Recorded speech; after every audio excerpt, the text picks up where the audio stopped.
राजनांदगांव संस्कार धानी का हाल जानेंगे रिपोर्टर देवाशीष झा के साथ। सरगुजा के सियासत का हाल जानेंगे गोल्डी गजोरिया। मैं राजनांदगांव से देवाशीष झा। पल पल की खबर देखिए 4 जून को दिन भर सिर्फ एशियन न्यूज पर।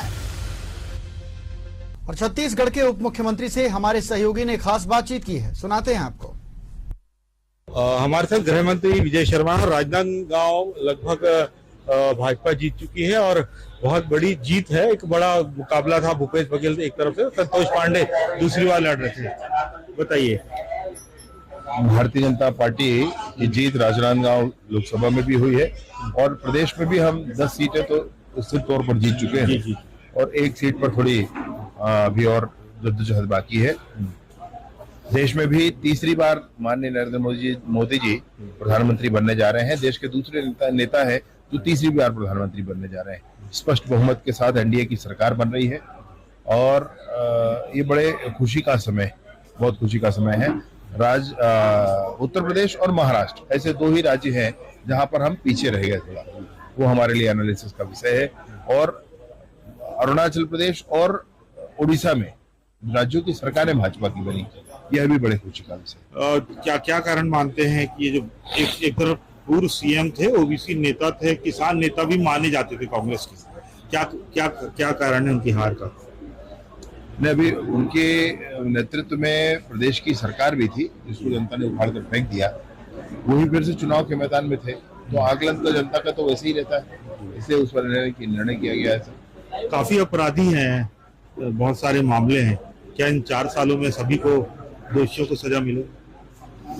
ये प्रक्रिया है भैया, हम लोग पूरी प्रक्रिया तेज करना चाहेंगे, स्पष्टता के साथ काम करना चाहेंगे, यही निर्णय इस विषय पर होगा। और अब राजनांदगांव के लिए क्या योजना है पूरी लोकसभा के लिए आपके लिए?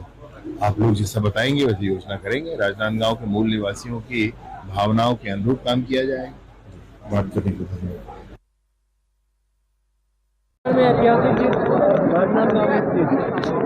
राजनांदगांव लोकसभा की जीत महत्वपूर्ण है भाजपा के लिए, भाजपा के कार्यकर्ताओं के लिए। भाजपा के कार्यकर्ताओं ने एक ऐसा परिश्रम किया है, एक ऐसा पराक्रम किया है कि प्रदेश के पूर्व मुख्यमंत्री भूपेश बघेल जी को यहाँ आईना दिखा दिया है। यहाँ पर झूठ की राजनीति नहीं चलेगी, ये स्पष्ट किया है। हमारे यहाँ हमारे राजनांदगांव में 5 विधानसभाओं में भाजपा ने जीत दर्ज की। 8 विधानसभाओं में से 5 विधानसभाओं में भाजपा ने जीत दर्ज की। राजनांदगांव से बड़ी लीड मिली, राजनांदगांव से बहुत बड़ी लीड मिली है। राजनांदगांव के साथी कार्यकर्ताओं का मैं हृदय से अभिनंदन करता हूँ। बहुत महत्वपूर्ण रहा ये लीड हमारे लिए। हमारे भारतीय जनता पार्टी के केंद्रीय नेतृत्व इसका भी निर्णय करेंगे। आने वाले समय में भाजपा के कार्यकर्ता फिर मेहनत करेंगे, मेहनत की पराकाष्ठा करेंगे और देश में मजबूत सरकार लाने के लिए फिर प्राण लगाएंगे। आंतरिक सुरक्षा देश की महत्वपूर्ण है हमारे लिए देश की सीमाएं महत्वपूर्ण है, हमारे लिए भारत के मान बिंदु महत्वपूर्ण है। इन सारे महत्वपूर्ण कामों को करने के लिए भाजपा के कार्यकर्ता फिर से तत्पर रहे, आज से ही कमर कस के फिर तैयार रहे। मैं कोटि बधाइयां भाजपा के कार्यकर्ताओं को देते हुए, मैं कोटि बधाइयां माननीय संतोष पांडे जी को देते हुए, मैं कोटि बधाइयां पूरे मंचस्थ अतिथिगणों वरिष्ठों को देते हुए अपनी बात समाप्त करता हूं। ये राजनांदगांव लोकसभा की जीत हम सब कार्यकर्ताओं की जीत है। बहुत बहुत धन्यवाद। नरेंद्र मोदी जिंदाबाद, जिंदाबाद जिंदाबाद। राजनांदगांव की जीत इसने फिर से एक बार स्थापित किया है भैया कि पूरे क्षेत्र में राजनांदगांव ही बड़ा भाई है, बाकी सब छोटे भाई। और प्रचंड जीत राजनांदगांव से भी हुई है, साथ ही साथ अन्य विधानसभाओं से भी जीत हुई है। और पूरा राजनांदगांव लोकसभा एक ऐसे व्यक्ति के विरुद्ध में हम सब मिलकर लड़ रहे थे जिसने पूरे प्रदेश को झुलसा कर रखा था, जिसने पूरे क्षेत्र में भ्रम फैलाने की कोशिश की थी। उन सारे भ्रमों को तोड़ते हुए, उन सारी परिस्थितियों को पार करते हुए भारतीय जनता पार्टी के कार्यकर्ताओं ने परिश्रम पराक्रम करके और यह जीत हासिल की है। ये जीत राजनांदगांव की एक एक भारतीय जनता पार्टी के कार्यकर्ताओं की है, एक एक नौजवान साथी की है, हमारे युवा मोर्चा की है, महिला मोर्चा, किसान मोर्चा, एसटी मोर्चा, एससी मोर्चा, ओबीसी मोर्चा, ये सारे मोर्चों की जीत है, भारतीय जनता पार्टी की जीत है। सम्मानीय संतोष पांडे जी ने अथक परिश्रम करके पिछले कार्यकाल में भी बहुत परिश्रम करके काम किया था।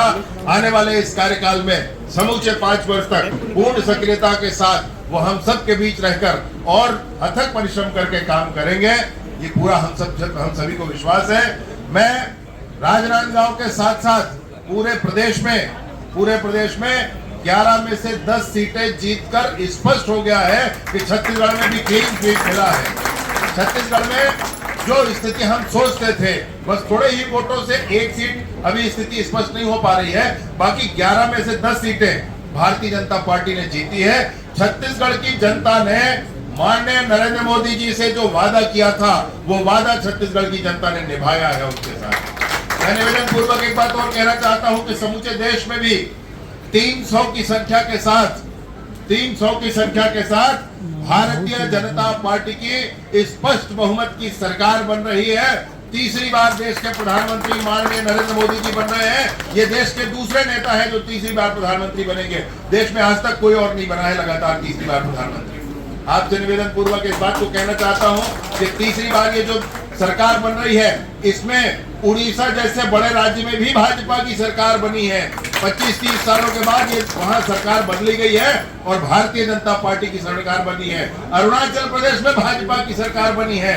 2 राज्यों में भाजपा की सरकार बनी है। ऐसे राज्यों में भी हमारे खाते खुले हैं। तमिलनाडु जहां कभी नहीं जीतते थे, वहां सीटें मिली हैं। केरल सुदूर दक्षिण का क्षेत्र जहां हम कभी नहीं जीतते थे, वहां भाजपा को सीटें मिली है। भाजपा के लिए प्रगति के नए सोपान खुले हैं, भाजपा के लिए नए रास्ते खुले हैं। वो सुदूर दक्षिण तक भाजपा का परचम लहराएगा, इसमें संशय नहीं है। हाँ, एक बात जरूर है जो संशय आप सबके मन में है कि सीटें कम हो गई क्या। 400 का लक्ष्य रखा गया था, मेहनत करने के लिए रखा गया था। मेहनत करना ही पड़ता है, लक्ष्य बड़ा रखना ही पड़ता है और बड़े लक्ष्य के पीछे मेहनत करके आने वाले समय में पार्टी और आगे बढ़ पाए, इसके लिए काम करना होता है। अभी उत्तर प्रदेश और महाराष्ट्र में सीटें हमारी कम हुई हैं, ये हमारे लिए चिंतन का विषय।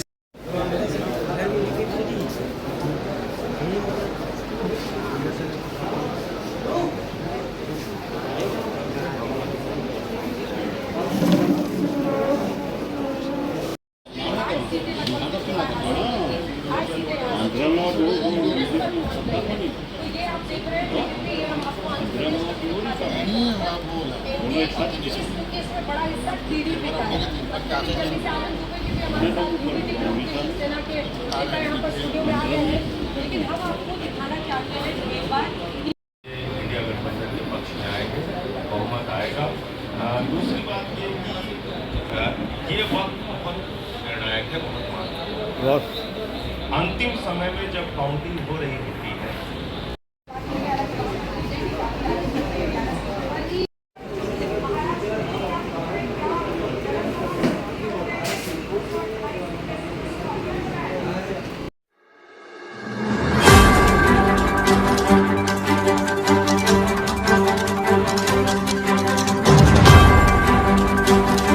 राजनांदगांव संस्कार धानी का हाल जानेंगे रिपोर्टर देवाशीष झा के साथ। सरगुजा के सियासत का हाल जानेंगे गोल्डी कजोरी